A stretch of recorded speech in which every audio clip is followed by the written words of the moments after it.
Hi guys, Pastor Jomel here. I pray that this sermon will encourage you and deepen your faith. Kung na-bless po kayo sa message na ito, please like and share and tag someone and let's spread the word about the goodness and love of our God. Mabuhay po. Good morning po sa ating lahat at ngayon po we are ending our series. For those of you who are joining us po for the first time, kami po ay nagsimula ng series at pinamagatan itong PDA. Alam ko po, alam nyo itong salitang ito, PDA, sikat na sikat ito ng 90s hanggang ngayon. PDA means Public Display of Affection. And we're talking about loving the Lord and loving our neighbors. But of course, tayo po'y nagmamahal at tayo po'y minamahal kasi naintindihan natin yung pagmamahal ng Panginoon. Amen? And sinimulan po natin itong taon na to ng napakaganda kasi we started praying to God and we started devoting our lives and spending our time with the Lord. In January, nagsimula po tayo ng series, First Things First, right? That we have to prioritize God's perfect time with Him para po mas maintindihan natin kung sino ang Panginoon. And this series po, pinag-uusapan natin dito kasi nga Love Month at tinaon po natin ito na tayo po ay tinawag ng Panginoon for a reason. The reason we're loving one another because God loved us. Amen? Kasi naintindihan po natin yon. And not just that, tayo po ay tinawag ng Panginoon na mag-respond doon sa pagmamahal na binigay sa atin to love Him with all our heart, mind, and strength. And last week, I think 2 weeks ago, pinag-usapan po natin yung loving our neighbors. Right? Sino dito mahal niya yung kapwa niya? Tingnan mo yung katabi mo. Mahal ba niya yung kapwa niya? Alright? And of course, last week pinag-usapan po natin yung loving ourselves. There's nothing wrong about loving ourselves. Alright? Dahil po, how can you give love to other people without knowing your identity in Christ? So, it's more than self-care. Alright? It's more than pa-parlor, pamasahe, pa-pedicure at kulot. It's more than that. Loving ourselves meaning we have to understand our identity in Christ. Therefore, God loved you, therefore I have to love myself. So you have to love yourself. Marami po sa atin dito hindi marunong magmahal kasi hindi naiintindihan yung pagmamahal ng Panginoon sa Kanya at hindi niya mahal yung sarili niya. And ngayon po, ang pag-uusapan natin, okay, minahal tayo ni Lord, okay? Mahal natin si Lord, at mahal natin yung sarili natin, mahal natin yung kapwa natin, but this time, I want to bring you on this message na paano naman yung perspective natin kapag nagbigay tayo ng pagmamahal sa iba at hindi nasuklian yon. It's all about our neighbors. Of course, our calling is to love one another. What if, Regine, hindi nabalik yung pagmamahal na binigay mo sa kapwa mo? That's hard. And I pray na ito pong message na to would be light sa ating mga puso because this is a hard teaching, okay? Sabi mo sa katabi mo, hindi ako ma-offend kasi hindi ikaw ito. At kung ikaw man ito, si Lord ang nagsasalita dito. Alright? I want to bring you on this message. Clap back with grace. Clap back with grace. This is all about handling bashers. This is all about handling haters and gossips biblically. Alam niyo po sa atin dito, pag sinabi natin Christianity, meron tayong mga notions at meron tayong mga ideas na kapag Christian na, mabait na, smooth na lahat ito, kala mo lang. At pag-uusapan natin dito, yes, love ako ni Lord, love ko yung sarili ko, love ko yung neighbors, but sometimes, hindi sa lahat ng panahon ay nasusuklian yung pagmamahal na binibigay natin sa tao. Right? And I have to preach this to know the reality. In church setting, sa mundo, sa labas. Kasi kung pupunta po kayo sa simbahan, alright, mababait yung mga tao dito. Okay, kung hindi pa mabait, bumabait kasi ini-improve ng Panginoon. Pero pagdating natin sa labas, pagdating natin sa trabaho natin, pagdating natin sa university, it's another setting, it's another environment. At parang, tinetake mo to, di ba sa church namin, mababait yung mga tao doon, bakit dito hindi? And that's the time, nag-iiba yung perspective mo at nagiging katulad kanila. And what I'm going to teach right now is how to handle those bashers, how to handle those haters, and gossips biblically. Because gossips is anywhere, everywhere. I have to preach this so that you will know the reality. No filter. No sugarcoating, but with love. Amen? Wala pa po akong narinig na ganong nagpipreach ng ganitong sermon, kaya minsan hindi natin alam i-handle. And also, this is an orientation preaching for the believers and future believers. I want to read our text for today in Matthew chapter 5, verse 44. But I say to you, love your enemies, and pray for those who persecute you. Who said this? Jesus said this, our Lord and Savior. Alam niyo po, kung susumahin ninyo at babasahin niyo yung buong chapter 5 ng Matthew, ito yung mga sermons ni Jesus sa Sermon on the Mount. Tinuro ni Lord yung Beatitudes, tinuro ni Lord yung oaths, tinuro ni Lord yung loss, yung divorce, and yung prayer and fasting, and etc. Pero ni-wrap up ni Jesus dito sa subject na to, love your enemies. Sige, okay na yung hindi ako makipag-divorce. Okay yun eh. Lord, okay na yung pag nanumpa ako, tututuhanin ko, Lord, hindi ako magagalit. Lord, okay yung maging salt and light ako. But to love my enemies, it's another way around. This is different. And today po, I want to teach you 5 things to handle bash and hate and gossips biblically. Last time, pinag-usapan po natin how to love yourself. We have ABC, right? At ngayon, dadagdagan lang din natin ng dalawa, A, B, C, D, E. Are you ready? Number 1, how to handle hate is this. You have to acknowledge reality, the reality of bashers and haters. Sino po dito ina-acknowledge nila na ang chismis ay nangyayari talaga? Ang bashers ay dumadaan talaga sa buhay. Alam niyo po, bigyan ko po kayo ng mga simple reality, and later on we will support that with verses. Feeling po kasi natin kapag nasa church na tayo, or you are with Christian group, perfect na, or at peace ka na. Eh ngayon, nakasama ka sa church. In-invite ka mag-D group. 5 kayo, ikaw yung bago doon. Tapos instead na opening prayer yung bungad ng leader mo, ang opening niya is, so eto na nga. At alam mo na ang kasunod nun. Tapos after sabihin ng mga kwento, sa atin-atin lang to ha. Alam niyo, pag sinabi na yung atin-atin lang to, parang pinahihiwatig niya sa iyo na, okay, atin-atin lang to, pero kwento mo sa iba.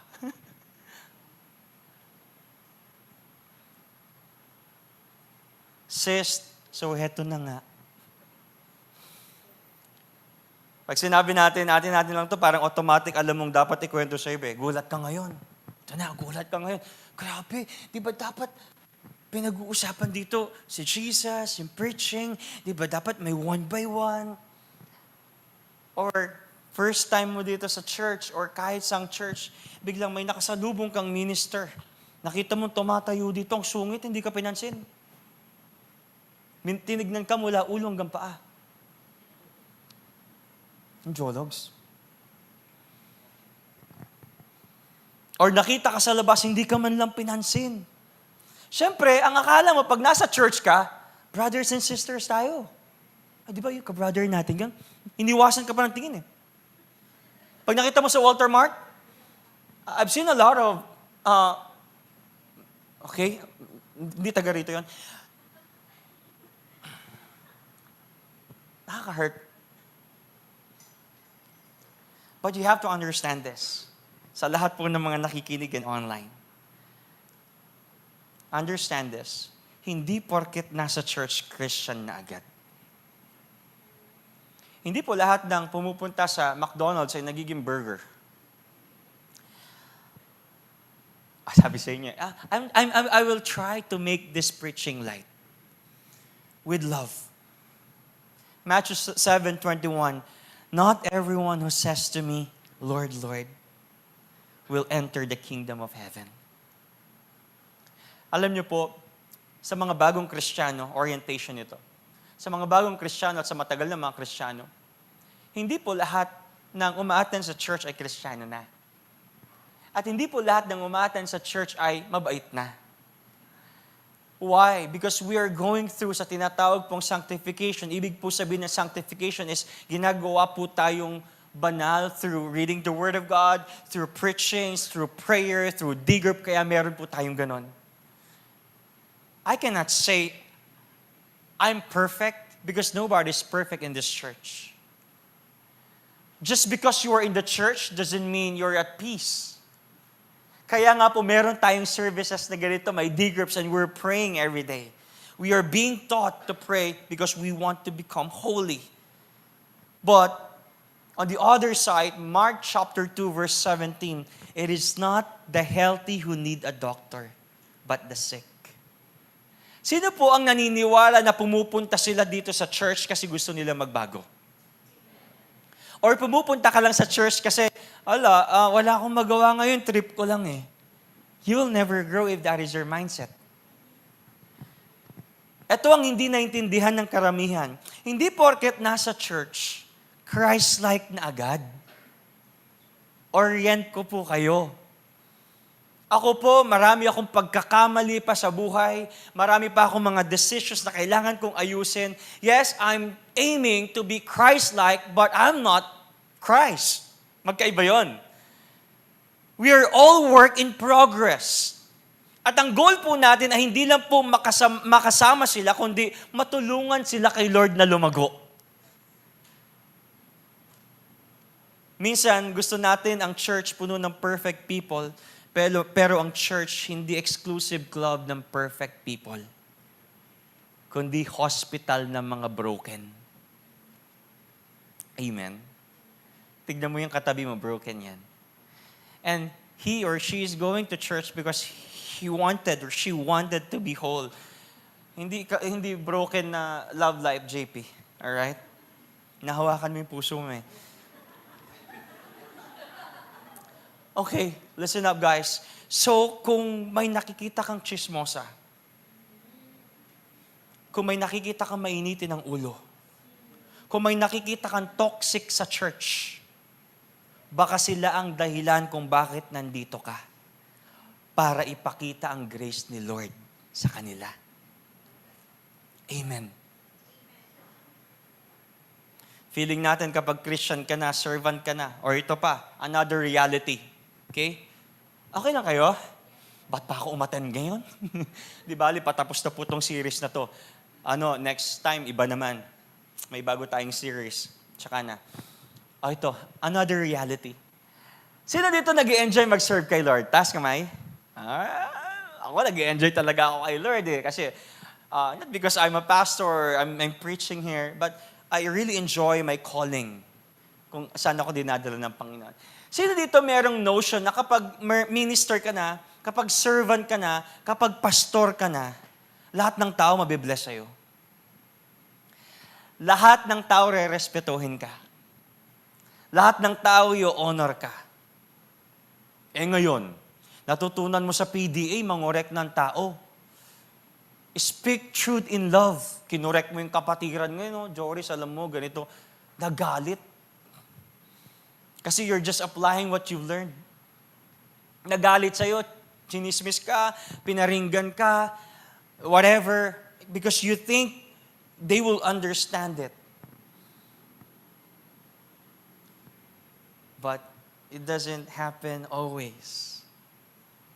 Ngayon, excited ka kasi passionate ka sa pagsiserve sa Panginoon. Tapos, siyempre, gusto mong ipakita yung galing mo. Ganitong program po natin. Ito po yung proposals na gagawin po natin. Ngayon, tumaas ang kilay ng mga feeling nilang mas magaling. Ano naman yan? Ay ngayon, discouraged ka. Binash ka. Pinag-usapan ka behind your back. Ang sakit. Sinasabi ko po yung worst para hindi po kayo mabigla. Because everyone here is working in progress. It happens. But on the good side, on the other side, si Jesus nga, normal bang may basher? Yes. Mel, may basher ka? Sino dito walang basher? Kapag wala ba kayong basher, ibig sabihin patay na kayo.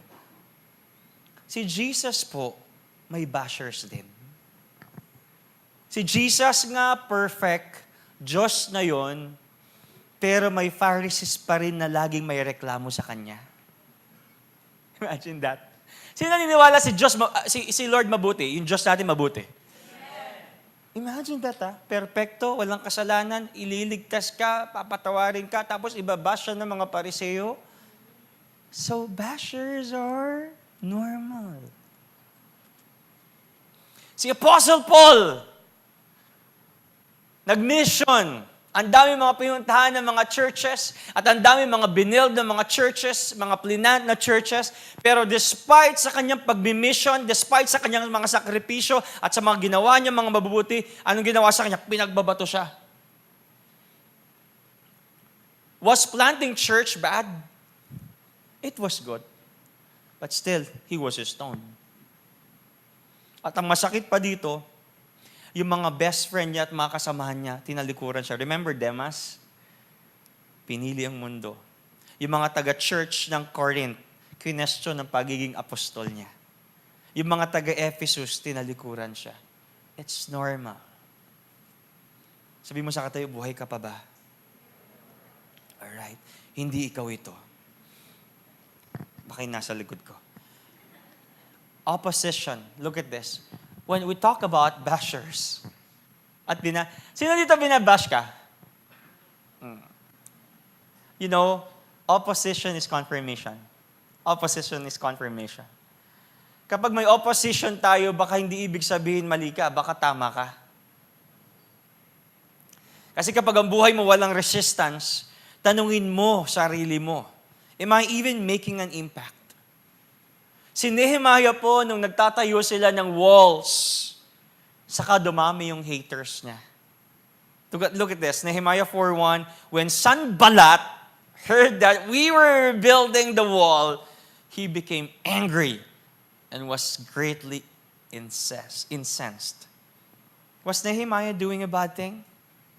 No, he's doing a good thing.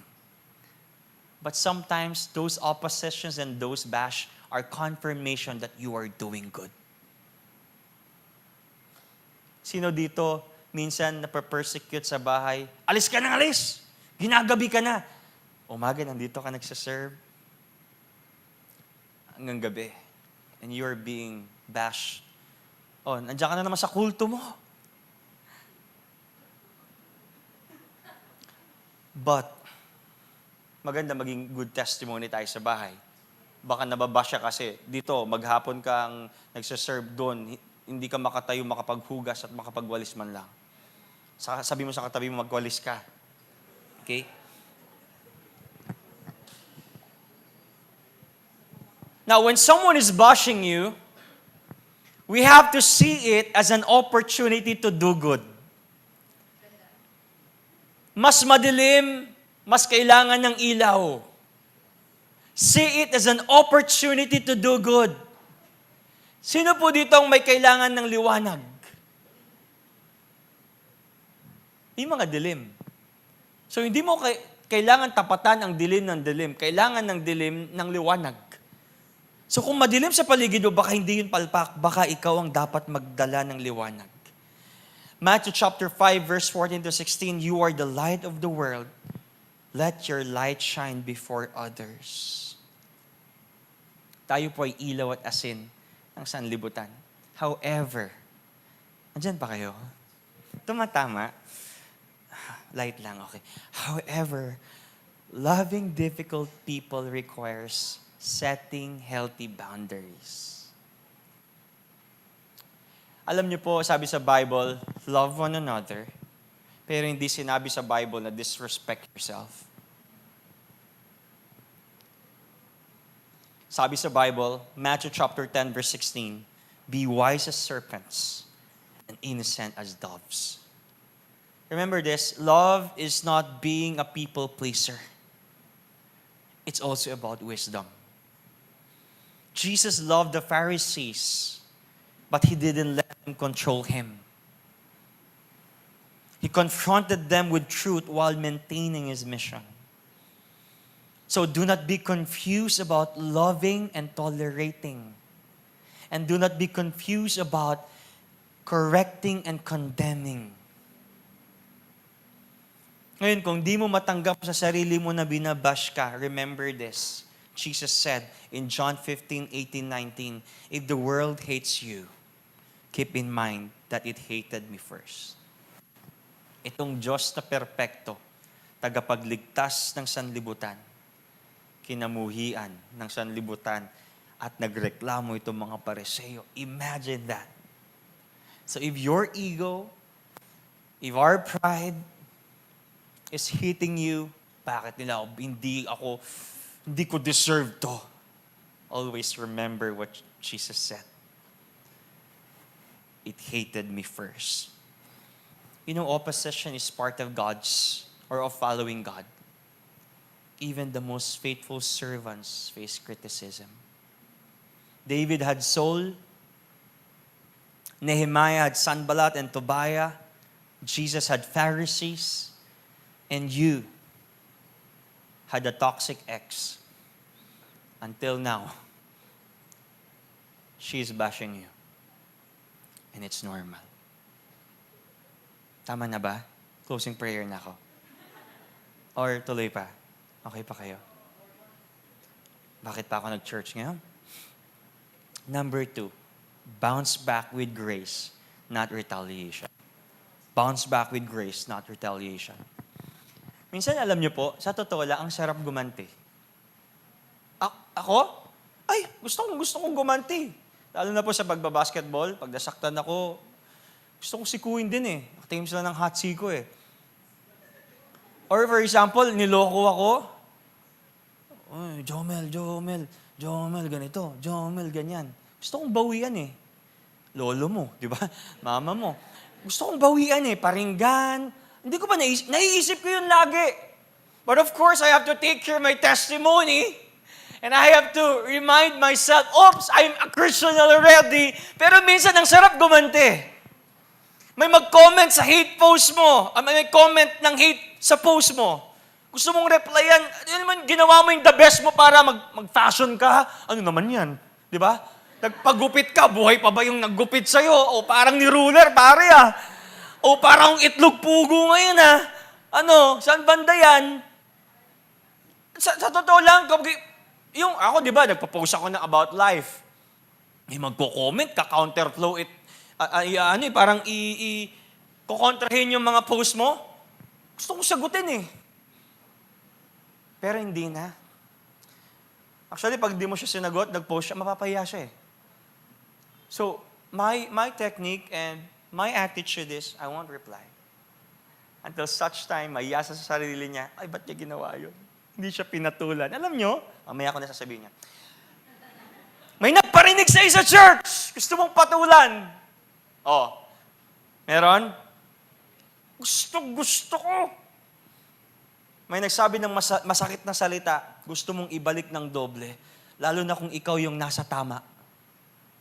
Tama? Bakit hindi ka lalaban? Nasa tama ka. But this is my realization. Nung si Jesus po, kahit na nasa tama siya, hindi lumaban sa maling paraan. Pinalo, pinahiya, trinato ng masama, pero ang sagot niya, hindi sumpa kundi pagpapala. Ang mundo ang nagtuturo ng eye for an eye. Pag ginawan ka ng masama, gawan mo rin ng masama. Pero si Jesus ang turo niya, turn the other cheek. Bakit? Kasi ang tunay na tagasunod ni Kristo, hindi lumalaban para sa hustisya ng sarili, kundi nagtitiwala sa hustisya ng Diyos. Romans 12:19, do not take revenge, my dear friends, but leave room for God's wrath, for it is written, it is mine to avenge. I will repay, says the Lord. Ang hard teaching, no? Danny, pag ikaw inaway ka ni Christian, bitugan kayo dun, di ba? Ngayon, ito ako sa akin ito ang prinsipyo ko sa buhay. For example, si Joshua, pinaringgan niya ako sa Facebook or sinuntok niya ako. Pag nagsuntukan kami ni Joshua, sinong panalo? Walang panalo. Parehas kami may bukol. Di ba? Siyempre, pogi ni Kuya Doc mo, pag sinapak ko yan, magkaka-black eye dito. Pag nasuntok niya rin ako, magkaka-black eye din ako. Tapos nagsiraan kami in words. Pag pinatulan ko siya, sino mananalo sa amin? Walang mananalo. Parehas kaming talo kasi sira yung reputasyon natin pareho. So, ang prinsipyo ko is, why should I fight back? Okay, nagsiraan mo ko pero hindi kita sisiraan. At least, makita ng tao, okay, natigil yung hidwaan kasi hindi ka bumalik. Hindi ka pumatol. Matthew 5:4, love your enemies and pray for those who persecute you. Would you love your enemy? Ano daw malapit? Pag-pray mo daw sila. Anong prayer, pastor? Kunin na ni Lord? Pwede. Hindi, bless pa sila ni Lord. Always remember this. Grace is stronger than revenge. Sabi ng iba, di ako papayag na apin ako. Pero tandaan mo, ang pinakamakapangyarihang tao ay yung kayang kontrolin ang sarili. Hindi yung kayang manakit ng iba. True strength is in grace, not in retaliation. Bakit? Kaya niyang talunin yung sarili niya. At ang kalaban natin dito, hindi yung ibang tao. Not even Satan, kasi matagal na siyang talo. Ang pinakakalaban mo dito yung sarili mo. That's why ang pinakamakapangyarihan, I believe, pinakamalakas na tao is yung kayang kontrolin yung sarili nila. And that is part of having fruit of the Spirit, self-control. Kapag may self-control ka, Nika, you show love. Instead of retaliating, kaya hindi mo pwedeng paghiwalayin yung siyam na fruit of the Spirit na yan eh. Kaya sinabi doon, fruit of the Spirit, hindi fruits. Kasi it's one. When you have self-control, Nika, you show love to those people na nakaaway mo. Jesus did not win by fighting. He won by forgiving. He won on the cross, fighting for you because He loves you, and through forgiving. Si Jesus nung nasa cross, pwede siyang gumanti? Oo, hindi. Pwede. Imagine nyo, siguro nung pagod na si Jesus dito, bad trip na. Father, Father, why thou you forsaken me? Imagine mo kung inis na si Jesus. Father, ayoko na, pagod na ako. Tapos nagpadala ng mga peste, kainin mo na lahat. Kayang gawin ni Jesus yun? He did not do that. Why? Kasi nanaig yung pagpapatawad at yung pagmamahal. Kaya naman hanggang ngayon, ang pangalan niyang sinasamba, hindi ang pangalan ng mga umusig sa Kanya. 1 Peter 2:23, when they hurled their insults at Him, He did not retaliate. When He suffered, He made no threats. Instead, He entrusted Himself to Him who judges justly. Brothers and sisters, huwag po tayong magpatalo sa tukso. Because there is always temptation of fighting back. Ang tunay na malakas, hindi yung may pinakamatinding sagot. Alam niyo yung, nasubukan niyo na bang nakipag-away sa kapatid ninyo? Or sa asawa ninyo or sa boyfriend niyo? Alam niyo yung balitaktakan kayo sa message? Sa chat? Sinong nanalo? Walang nanalo. Parehas kayong puyat. O gusto mo manalo, tumahimik ka. May inis, magtataka yan, bakit din niya ako sinagot? Mas lalo siya mapapraning. Huwag na kayong magtalo. That's why those people who do not retaliate, they're strong. Remember this, God calls us to rise above the noise with humility, grace, and forgiveness. Ang dapat nating ipag-ingay, yung grace at yung biyaya na binigay sa atin ng Panginoon at ipakita sa kanila. Pwede bang tapikin mo yung katabi mo? Mag-ingay sa biyaya ng Panginoon. Amen. Tuloy ko pa yung number 3. Mag-closing prayer na ako. Tuloy pa? Okay, good. Tuloy pa daw. Sige. Number 3. Ang ABC to. Number 3 is letter C. Counter gossip by guarding your heart. Alam niyo po, kapag hindi tayo nakatanggap ng sukli na pagmamahal from other people, what we do is we gossip. Si ganito? Pinigay ko na ngayon, ganito pa? Ganito pa? Alam niyo po, sa panahon ngayon, napakadali ng chismis. Isang screenshot lang, isang click lang, share button, boom! Viral ka na. Sumikat ka nga. Sa hindi pa maganda. Minsan hindi pa natin alam yung mga chismis. Naki-comment ka na ng, yikes, ganyan talaga yan cancel. It's true. Hindi mo alam yung bakit, di ba, politika, alam mo ba yung nangyari? Diyos ka. Sa GC, di ba? Madalas, may chismis ako. Sa work, alam mo ba si boss? Sweet sila nung secretary. Or sa church, pag-pray natin si sister. Ito na nga.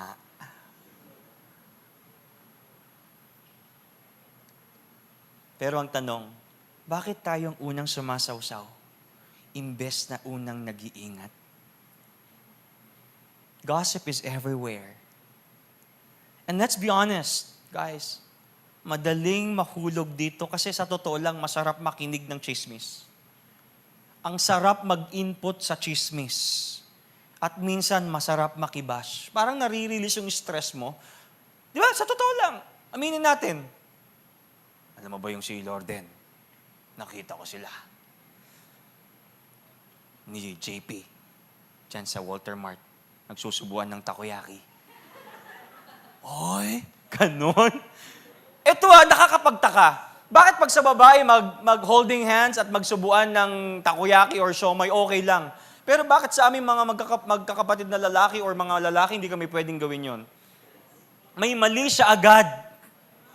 I love you, Joris. Kita ko si Pastor at saka si mag-ano sila. Bigay ng input, ibabash, bigay ng haka-haka, kuro-kuro, parang ang Japan, di ba? Si haka-haka, kuro-kuro. Lahat. Pero napansin mo ba? Look at this. Kung gaano kabilis kumalat ang chismis at gaano katagal mawala ang epekto nito. Isang maling kwento lang, sira ang relasyon. Isang screenshot lang, canceled ka na. Isang marites lang, tapos ng karir mo.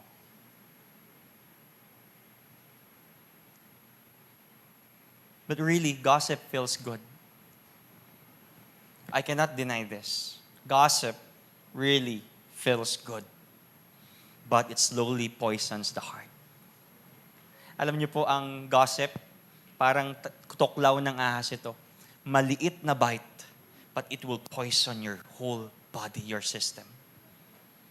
Proverbs 18:8, the words of a gossip are like choice morsels. Alam niyo po yung choice morsels? Ito yung mga masasarap na tinapay during their time at hindi nila matanggihan nito kasi sobrang sarap.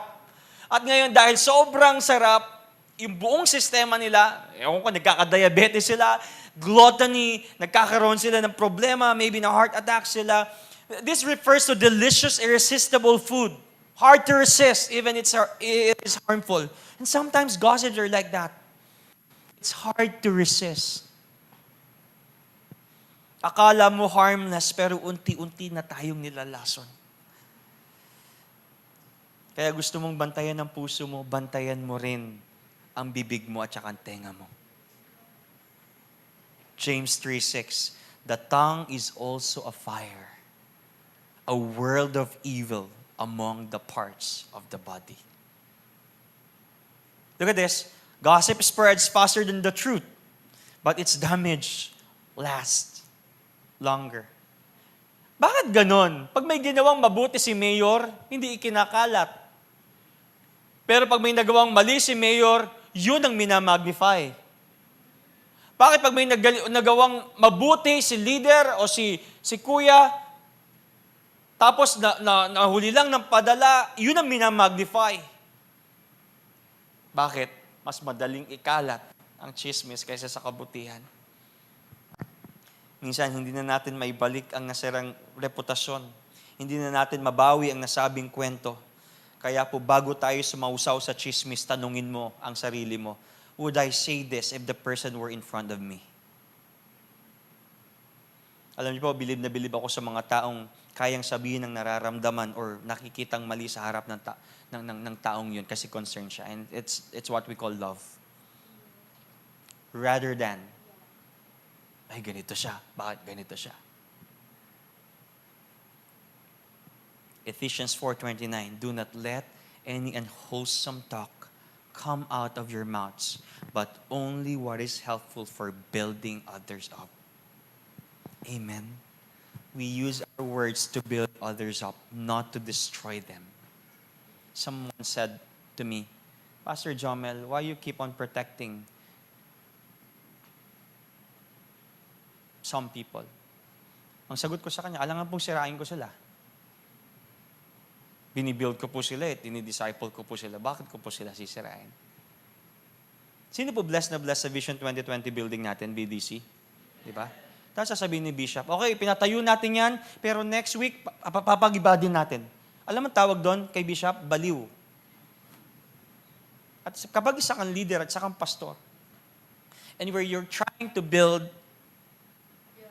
these leaders and you're trying to raise leaders, tapos sisiraan mo, ganito. Ang tawag sa taong yun, baliw. Binild mo tapos sisirain mo. Yung pamilya mo. I love my wife. Or I love my husband. Tapos, pag nagkaroon kayo ng problema, ichichismis mo doon sa mga kaibigan. Alam mo ba, ganito, yung asawa ko, ang bango ng utot niya, talagang nakakaano. Tapos, parang may ka-wave siya. Yung naman, nakita ko, zinom niya yung ang tawag sa mga taong gano'n is baliw. Gossip makes you feel powerful, but it actually makes you weak. Bakit hindi mo kayang sabihin sa harap niya? Akala mo may power ka kasi may alam kang tea, spill the tea. Pero in reality, ikaw ang nagiging instrumento ng division. Instead of spreading gossip, why not spread grace? Or shut up and pray. Hindi mo kayang sabihin sa harap nila, bakit mo sinasabi sa likod nila? Pastor, how can I know if this is a chismis? Sulat niyo po ito para hindi tayo magkamali. If the conversation is not helping the person or healing the situation or honoring God, then maybe it's a gossip.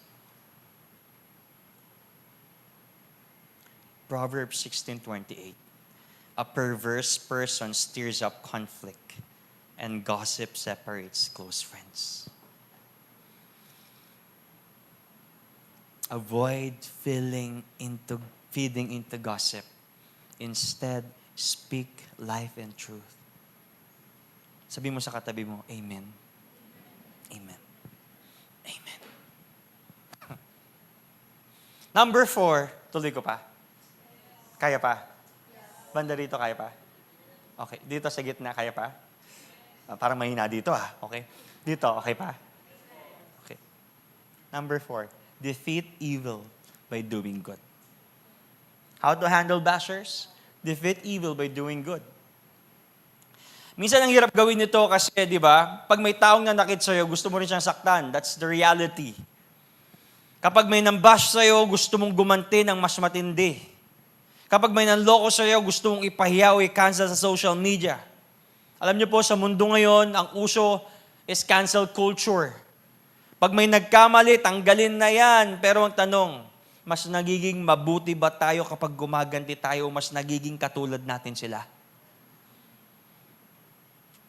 Remember this, hindi natin matatalo ang kasamaan sa pamamagitan ng mas maraming kasamaan. Alam niyo po ang labanan ngayon sa politika? Hindi na good versus evil. Ang labanan na ngayon is kasamaan versus kadiliman. Lesser evil. Pag masama, gagawa ng mas masama. Ginawa ng mas masama, mas maraming masama. Kaya ang labanan na ngayon, lesser evil, which is, I do not agree with lesser evil. We only recognize good. Righteousness. That's why when you vote in May, make sure yung mga kandidatong iboboto natin is righteous. But look at this. Darkness cannot drive out darkness. Only light can. Kaya hindi solusyon ang paghihiganti, kundi ang pagiging instrumento ng kabutihan. Romans 12:21, do not be overcome by evil, but overcome evil with good. Kung masama ang itinanim nila, bakit mo didiligan? Kung hate ang binigay nila, bakit mo rin babalikan ng hate? Kung gusto mo ng ibang bunga, magtanim ka ng ibang ugali. If they are planting hatred, if they're planting bad things and gossips, huwag natin lagyan ng abono. Huwag natin lagyan ng tubig. Magtanim tayo ng fruit of the Spirit. Proverbs 25:21-22. If your enemy is hungry, look at this. Give him food to eat. If he is thirsty, give him water to drink. In doing this, you will heap burning coals on this head, and the Lord will reward you.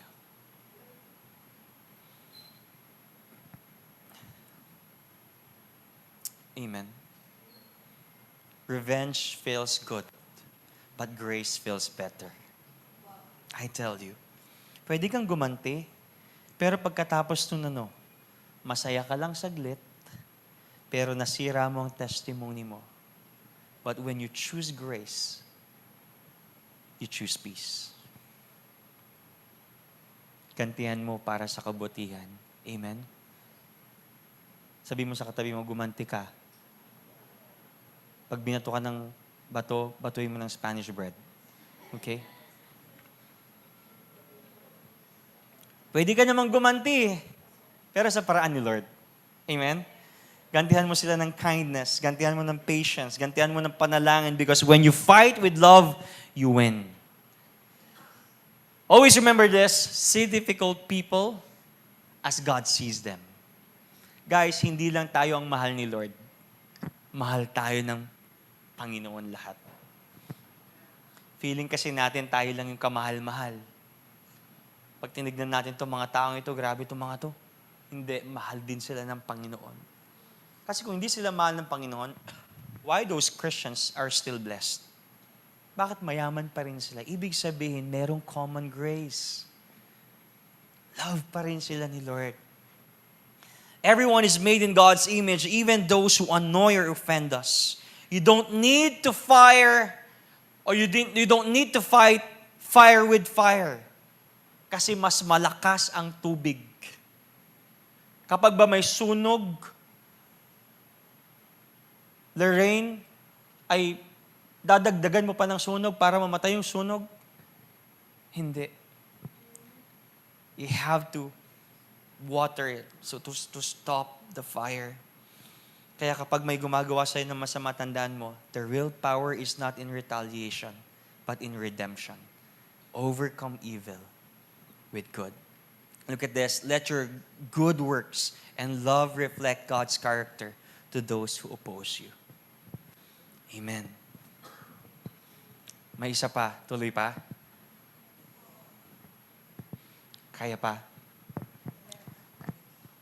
Number 5, entrust everything to God's justice. Alam niyo po, ang mga kabataan ngayon sobrang woke. They're fighting for justice. But I doubt if those fights and those parinig sa Facebook would make any difference. Kasi, pag nakaposisyon ka. You're fighting those authorities You're actually rebelling against God. Because somehow we have to honor them. Yun ang sabi sa Romans 13. The only thing we can do is to pray and change our hearts. Nakaka-frustrate po kasi talaga kapag parang nakakalusot yung mga masasamang tao, di ba? O ito, nang rape ito, bakit nakalaya? O ito, magnanakaw ito, corrupt to, bakit nakalaya pa ito? Ba't tumatakbo pa ng senador? Yung mga nangloloko, bakit umaangat pa? Sama ng loob natin eh. Yung mga nagnanakaw, sila pa yung parang pinagpapala. Yung nanakit sa'yo, parang walang guilt. Pero ikaw, hirap na hirap magpatawad. Can you imagine that? It's difference. Minsan gusto natin maging avengers, gumanti, magpaliwanag, ipakita sa mundo na mali sila. Pero paano kung sinabi ni Lord, anak, akong bahala dyan? Hindi mo kailangan maging judge, jury, or executioner kasi may Diyos na makatarungan. Amen? Hindi siya nalilito. O, teka, isa-isa lang magpe-pray, baka malito si God. O, dito lang muna, 5 kayo kasi baka hindi niya masagot yung mga emails ninyo. Hindi nalilito si Lord. Hindi siya natutulog at hindi siya nakakalimot kung may mali, may hustisya. Romans 12:9, do not take revenge, my dear friends, but leave room for God's wrath. For God is just. For it is written, it's mine to avenge, I will repay, says the Lord. Deuteronomy 32:4, He is the rock. His works are perfect and all His ways are just. God doesn't like sin. God is gracious, yes, but also don't forget this, God is just. Psalm 37:7, be still before the Lord and wait patiently for Him. Do not fret when people succeed in their ways, when they carry out their wicked schemes. God is just. Remember this, justice delayed is not justice denied. Wait and see. Huwag isipin na porket hindi pa nangyayari ang hustisya, hindi na ito mangyayari. Si God ay may last say at hindi pa tapos ang kwento mo. Hindi mo kailangan ipaglaban ang sarili mo, may Diyos na lumalaban sa iyo. Kapag feeling mo dehado ka, tandaan mo, the Lord is your defender. Kaya imbes na ubusin ang lakas mo sa paghiganti, ubusin ang lakas mo sa pagpaparinig or pakikipag-away, ubusin mo ang lakas mo sa pagtitiwala kay Lord. You don't need to fix everything. Trust the one who sees everything. Minsan hindi natin nakikita ang buong picture, pero si Lord, He sees everything. Kita niya lahat. At kung siya ang judge, siguradong walang corruption at walang pandaraya sa kanyang courtroom because He is just. Remember this, kung ikaw ang gagawa ng justice, limitado. Pero kung si Lord ang gagawa, perpekto. That's why we have to choose to trust Him. Piliin natin magtiwala sa Diyos na hindi lang siya makatarungan, kundi mabuti ang Panginoon. Amen. The Bible said, Isaiah 54:17, no weapon forged against you will prevail, and you will refute every tongue that accuses you. This is the heritage of the servants of the Lord. Sino dito naniniwala na anak sila ng Panginoon? At hahayaan ba ng Ama ang kanyang anak ay mapariwara at api-apihin lang? No. Lagot ka kay Lord. Psalm said, touch not the anointed one. You are anointed. You are God's beloved. If somebody touches you, you don't have to retaliate. Justice is God's. God sees all and will defend the righteous. God sees all and defend the righteous. Amen. And I hope this preaching po ay tumama sa atin. I tried to be light dito kasi medyo mabigat po yung preaching.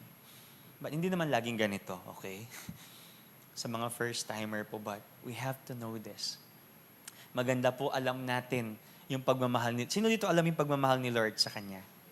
At dapat alam din natin kung paano natin mahalin si Lord. At paano natin mahalin yung sarili natin. At paano natin mahalin yung kapwa natin. At kapag hindi bumabalik yung pagmamahal na binibigay natin sa kapwa natin, these are the 5 ABCs. Remember these ABCs. Acknowledge the reality of bashers and haters. Bounce back with grace, with not retaliation. Counter gossip by guarding your heart. Defeat evil by doing good. And entrust everything to God's justice. Amen. This is how we handle bash. We don't fight back. God said, it's mine to avenge. Can we all stand? Sino po dito ang nakarelate at na-bless sa preaching? And I hope ma-apply natin itong, I don't know. Kung sasabihin kong mahirap, mahirap gawin. But the Holy Spirit will help us. He will empower us to do this. I want to give you my conclusion and our challenge for this week and for the rest of our lives. Number 1 is this. Loving difficult people is the test of genuine Christian love. Paano malalaman ng isang tao ay genuine ang kanyang pagiging Christian? If he knows how to love difficult people. Number 2, Jesus didn't just love the easy people. He loved Judas. He loved Peter, who denied him, and the very ones who nailed him to the cross. And then last one, as our application, isa lang, ang application natin. Who is God calling you to love? What is one practical way you can love them this week? Meron po ba dito, masama pa rin ang loob nyo sa isang tao? Hindi nyo mapatawad? Or parang, binuvudu-vudu, dal mo pa rin siya? Or talagang, I don't know, because you cannot move on. But the Bible says, love our enemies and pray for those who persecute us. Amen. One verse, Matthew 5:44. But it covers everything when it comes to loving other people. Can we do that? Parang mahina. Can we do that?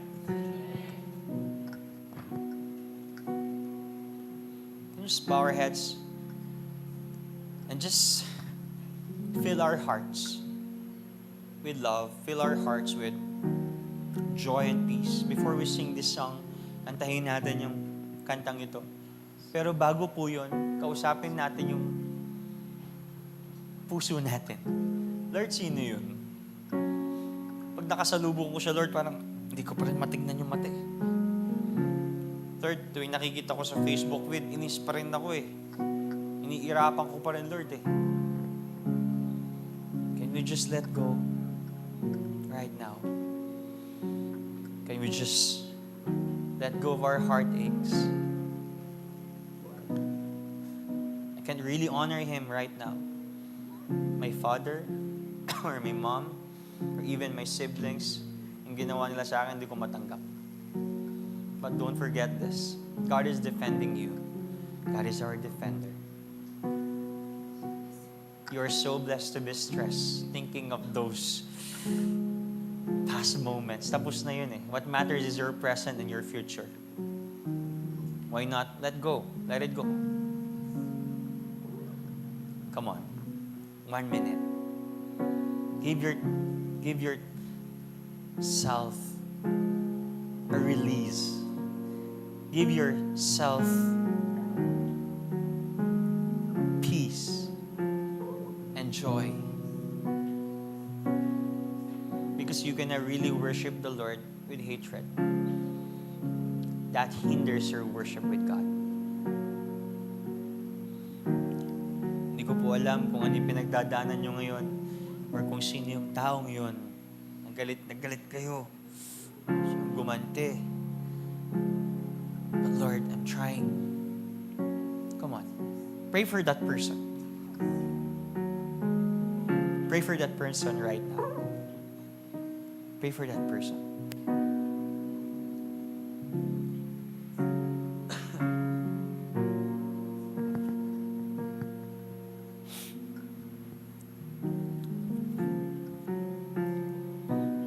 Our world is too small to fight for one another.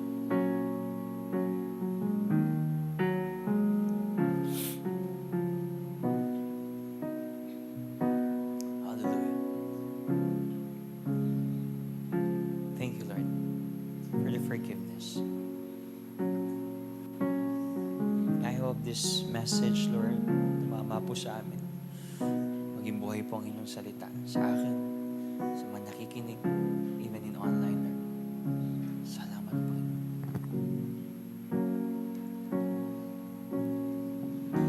What a friend you have been, so good to me. Oh God, I can't believe how you love me. What a friend you have been, so good to me. Oh God, I can't believe how you love me. What a friend you have been, so good to me. Oh God, I can't believe how you love me. What a friend you have been, so good to me. Oh God, I can't believe how you love me. What a friend you have been, so good to me. Oh God, I can't believe how you love me. What a friend you have been, so good to me. Oh God, I can't believe how you love me. What a friend you have been, so good to me. Oh God, I can't believe how you love me. What a friend you have been, so good to me. Oh God, I can't believe how you love me. What a friend you have been, so good to me. Oh God, I can't believe how you love me. What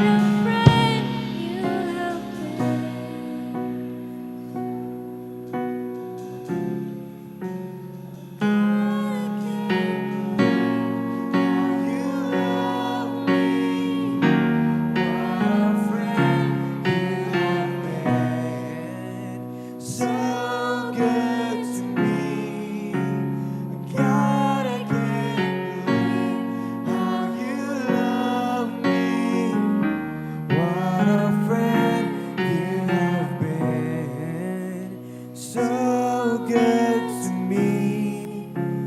God, I can't believe how you love me.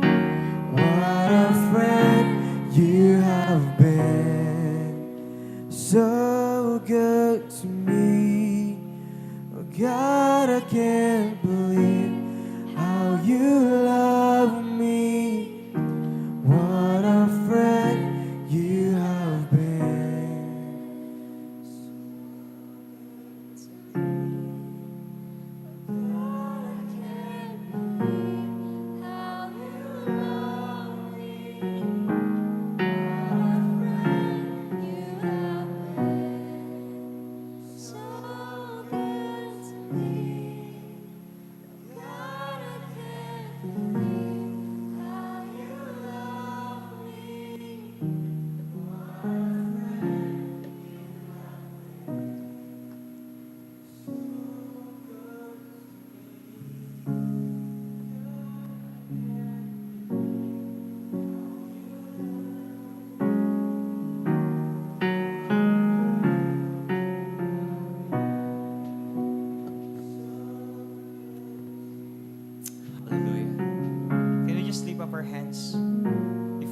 sing our victory song kasi maganda lalabas tayo dito ng masaya.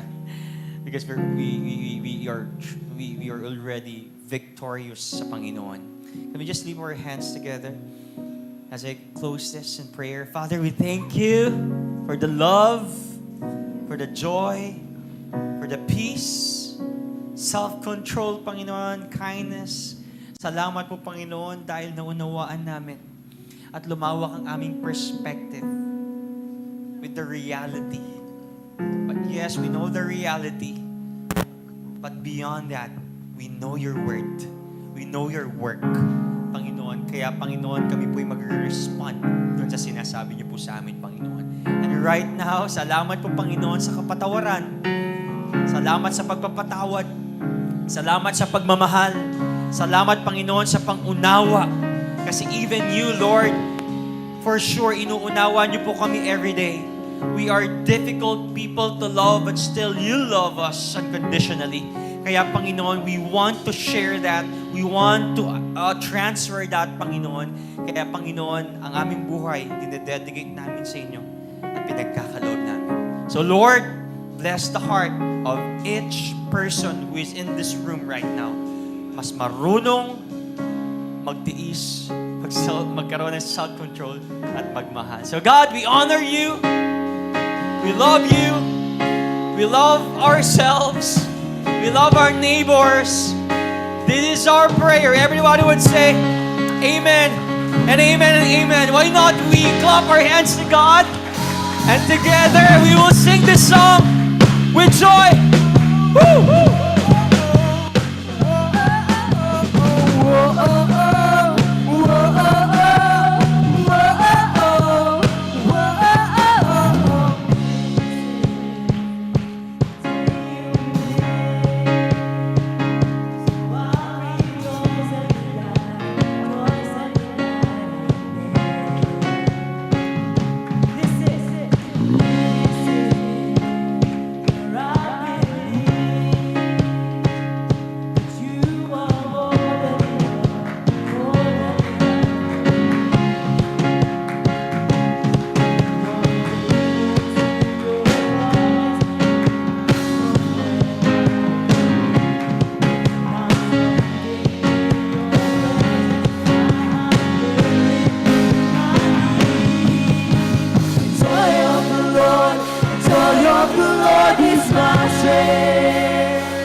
Come what may,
Service is dismissed. Enjoy your D group. See you next Sunday.